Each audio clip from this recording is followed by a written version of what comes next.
দর্শক, এই মুহূর্তে আমরা সংবাদপত্র পত্রিকার খবরাখবরগুলো জানতে চাই। দিনের শুরু থেকেই আমরা স্টার নিউজের পর্দায় গুড মর্নিং বাংলাদেশে নানান খবরাখবর জানছিলাম।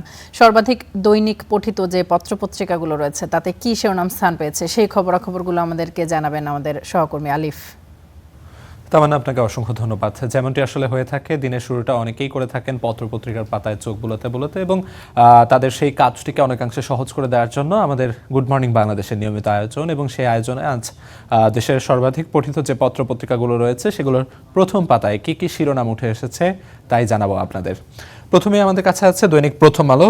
দৈনিক প্রথম আলোর প্রথম যে শিরোনামটি সেটি হচ্ছে বিনিয়োগ ও রাজনৈতিক সম্পর্কে অগ্রাধিকার, অর্থাৎ চীন সফর নিয়ে বলা হয়েছে। প্রধানমন্ত্রী তারেক রহমানের যে চীন সফর, সেই চীন সফরে কিন্তু আজ একটি গুরুত্বপূর্ণ বিষয় রয়েছে।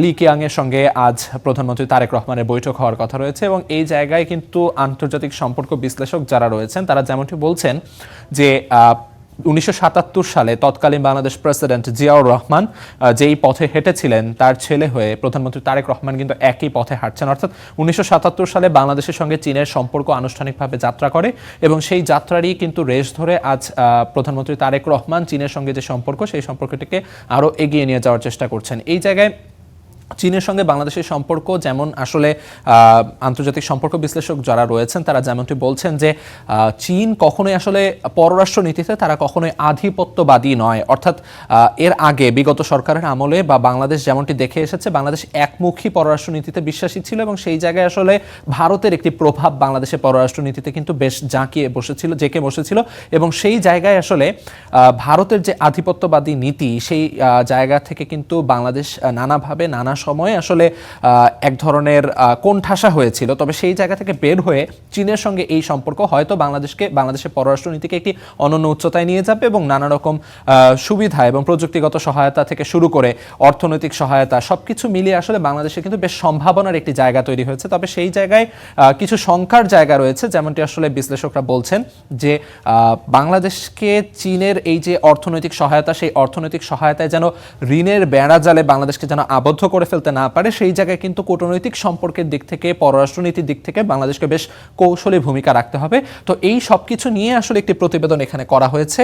পাশাপাশি অন্য আরেকটি যে প্রতিবেদনের দিকে যদি আমরা তাকাই, পাশেই রয়েছে ঋণের জন্য নতুন করে আইএমএফ এর কাছে সরকার, অর্থাৎ অর্থনৈতিক আন্তর্জাতিক যে মুদ্রা তহবিল রয়েছে আইএমএফ, তার কাছে কিন্তু নতুন করে 3 বছর মেয়াদী একটি ঋণের যে আলোচনা চলছে বা ঋণের যে আবেদন, সেটি কিন্তু বাংলাদেশের পক্ষ থেকে জানানো হয়েছে। এ বিষয়ে 9 জুন আইএমএফকে আনুষ্ঠানিকভাবে চিঠি দিয়েছেন বাংলাদেশ সরকারের অর্থমন্ত্রী আমির খসরু মাহমুদ চৌধুরী, অর্থ ও পরিকল্পনা মন্ত্রী। তিনি এই চিঠির ভিত্তিতে কিন্তু আসলে আইএমএফ এর কাছ থেকে যে ঋণ সহায়তা সেটি আসলে চাওয়া হয়েছে। তো সেই যে আসলে আমরা যেমনটি জেনে থাকি যে কোনো দেশ যদি অর্থনৈতিক চাপে থাকে, সেই অর্থনৈতিক চাপ থেকে মুক্তির জন্য যে ঋণ সহায়তা, সেই ঋণ সহায়তার জন্য কিন্তু আন্তর্জাতিক মুদ্রা তহবিল আইএমএফ এর কাছে সহায়তা চেয়ে থাকে, এবং তারই পরিপ্রেক্ষিতে বা তারই ধারাবাহিকতায় বাংলাদেশের পক্ষ থেকে সেই সহায়তা চাওয়া হয়েছে, এবং সে বিষয়টি নিয়ে একটি প্রতিবেদন এখানে করা হয়েছে। এ পর্যায়ে যদি আমরা অন্যান্য কি খবর রয়েছে সেদিকে যদি তাকাই, আন্তর্জাতিক বিষয়ে কিন্তু ইরানের হামলায় ট্রাম্পের লাগাম টানতে মার্কিন সিনেটে প্রস্তাব পাশ হয়েছে। যেমনটি আসলে আমরা জেনেছি যে যুক্তরাষ্ট্রের যে মার্কিন সিনেট, সেই মার্কিন সিনেটে কিন্তু ট্রাম্পের যে যুদ্ধনীতি, সেই যুদ্ধনীতিকে মোটামুটি থামিয়ে দেওয়ার জন্য বা ট্রাম্পের যুদ্ধনীতির বাইরে গিয়ে আসলে ট্রাম্পকে এই যুদ্ধনীতির বিরোধী একটি বিল পাশ হয়েছে, এবং সেই বিলে কিন্তু 2 ভোটের ব্যবধানে ট্রাম্পের এই যে যুদ্ধ, অর্থাৎ তার একক ইচ্ছার ভিত্তিতে যে ইরান যুদ্ধে তার প্রবেশ করা, সেই ব্যাপারটি আসলে মাথায় রেখে এই রকম একটি বিল কিন্তু পাশ হয়েছে। সেই সঙ্গে আসলে যেমনটি এর আগে কয়েকদিন ধরে আলোচিত একটি বিষয় ছিল যে নারায়ণগঞ্জ 3 আসনের যে এমপি, তার ছেলে খায়রুল ইসলাম সজীব, তাকে আটক করা হয়েছিল, এবং তার যে আসলে দাপট, সেই দাপট নিয়ে একটি প্রতিবেদন এখানে করা হয়েছে যে সংসদ সদস্য হওয়ার পরে তার সংসদ সদস্যের যে ছেলে, তার প্রভাবে কিন্তু এলাকাবাসী মোটামুটি এক ধরনের ভোগান্তির মধ্যে দিয়ে যাচ্ছিলেন, সেই বিষয়টি এখানে তুলে ধরা হয়েছে। এবং সেই সঙ্গে ফুটবল বিশ্বকাপ চলছে, সেই ফুটবল বিশ্বকাপের খবরও কিন্তু প্রথম পাতায় স্বাভাবিকভাবে স্থান পেয়েছে। সেখানে পর্তুগালের যে উজবেকিস্তানকে 5-0 গোলে উড়িয়ে দিয়ে রোনালদোর যে রাজকীয় প্রত্যাবর্তন, সেই প্রত্যাবর্তন নিয়ে এখানে একটি প্রতিবেদন করা হয়েছে। এ পর্যায়ে যদি আমরা দৈনিক সমকালে দেখতে চাই যে দৈনিক সমকালের প্রথম পাতায় কি কি শিরোনাম স্থান পেয়েছে, সেখানে একটি প্রথম যে বিষয়টি স্থান পেয়েছে সেটি আসলে এই যে সাম্প্রতিক বাজেট, সেই বাজেটের পর থেকে আসলে মুদি দোকান সহ 16 ব্যবসায় সুনির্দিষ্ট কর দিতে হবে, অর্থাৎ করের বিষয়ে একটি নির্দেশনা জারি হয়েছে। হয়েছে, অর্থাৎ নানা রকম যে ব্যবসা খাত রয়েছে সেই ব্যবসা খাতগুলোর মধ্যে বৈদেশিক যে প্রসাধনীগুলো রয়েছে, সেই সঙ্গে বিভিন্ন ধরনের রেস্তোরাঁ এবং সেই সঙ্গে বেশ কিছু 16টি খাতে আসলে বেশ কিছু ব্যবসা খাতে কর আরোপ করা হয়েছে। তবে এই কর আরোপের নানা রকম কিন্তু সুবিধা অসুবিধা নিয়ে নানা রকম আলোচনা চলছে এবং সেই আলোচনাগুলো নিয়ে এখানে একটি প্রতিবেদন করা হয়েছে। সেই সঙ্গে প্রধানমন্ত্রী তারেক রহমানের যে চীন সফর, সেই চীন সফর নিয়েও এখানে কথা বলা হয়েছে, যেমনটি আসলে প্রথম আলোতেও বলা হচ্ছিল।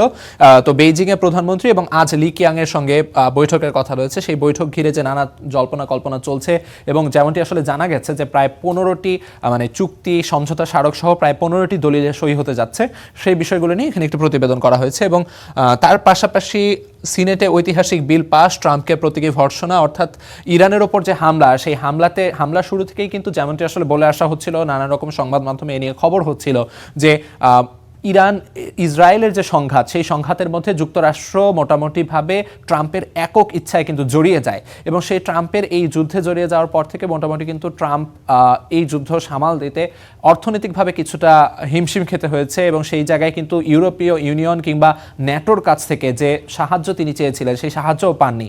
তবে এই যে পরিস্থিতি, সেই পরিস্থিতি সব কিছু বিবেচনায় নিয়ে যুক্তরাষ্ট্রের ভেতরে কিন্তু ট্রাম্পের বিপক্ষে বা ট্রাম্প বিরোধী এক ধরনের মনোভাব তৈরি হচ্ছিল।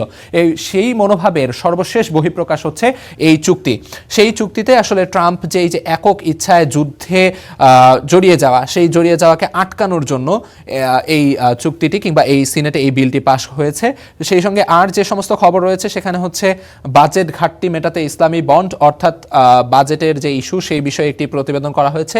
আরেকটি শঙ্কার জায়গায় এখানে প্রতিবেদনে উঠে এসেছে, যেমনটি আসলে এর আগেও আরেক পত্রিকা অর্থাৎ দ্য নিউ এজে এই ব্যাপারে একটি শিরোনাম হয়েছিল, সেটি এখানে উঠে এসেছে আজকের পত্রিকায়। সেটি হচ্ছে ডেঙ্গু ছড়িয়েছে ঢাকার বাইরে, সর্বোচ্চ রোগী বরিশালে। অর্থাৎ যেমনটি আসলে হয়ে থাকে ডেঙ্গুর প্রাদুর্ভাব, অর্থাৎ এই মশাবাহিত রোগের প্রাদুর্ভাব কিন্তু শহরাঞ্চলে যেমনটি হয়, গ্রামাঞ্চলে তার তুলনায় কিছুটা কম থাকে। তবে সেই জিনিসের বা সেই নিয়মের ব্যত্যয় ঘটেছে সাম্প্রতিক সময়ে এসে, যেমন 2026 সালে এসে ঢাকার চেয়ে ঢাকার বাইরে কিন্তু ডেঙ্গু আক্রান্ত রোগীর সংখ্যা অনেক বেড়ে গেছে।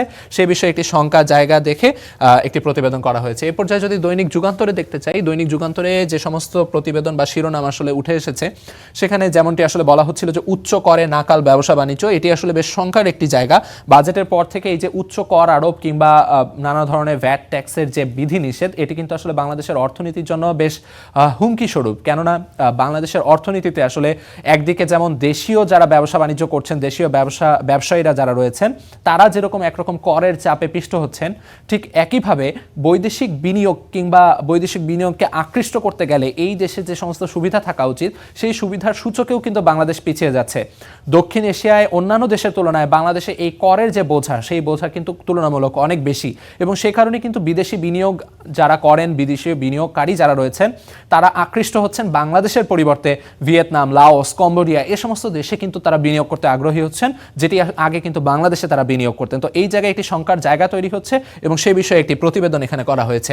সেই সঙ্গে আসলে প্রথম আলো বা অন্যান্য পত্রিকাতেও যেমন বলা হচ্ছিল যে বাবার পথে হাঁটছেন প্রধানমন্ত্রী, অর্থাৎ চীনের সঙ্গে এই যে বাংলাদেশের সম্পর্ক, সেই সম্পর্কের জায়গায় 1977 সালে প্রেসিডেন্ট জিয়াউর রহমান যেমনটি আসলে করেছিলেন, সেই পথেই আসলে প্রধানমন্ত্রী তারেক রহমানও হাঁটছেন। তবে এই জায়গায় আরও একটি প্রতিবেদন করা হয়েছে, চীনা সহায়তা উন্নয়নে গতি, শঙ্কাও কম নয়, এই বিষয়টি নিয়ে একটি প্রতিবেদন করা হয়েছে। সেই সঙ্গে আসলে অন্যান্য পত্রিকায় যেমন খবরাখবর ছিল, সেগুলোই মোটামুটি বারবার ঘুরে ফিরে আসছে।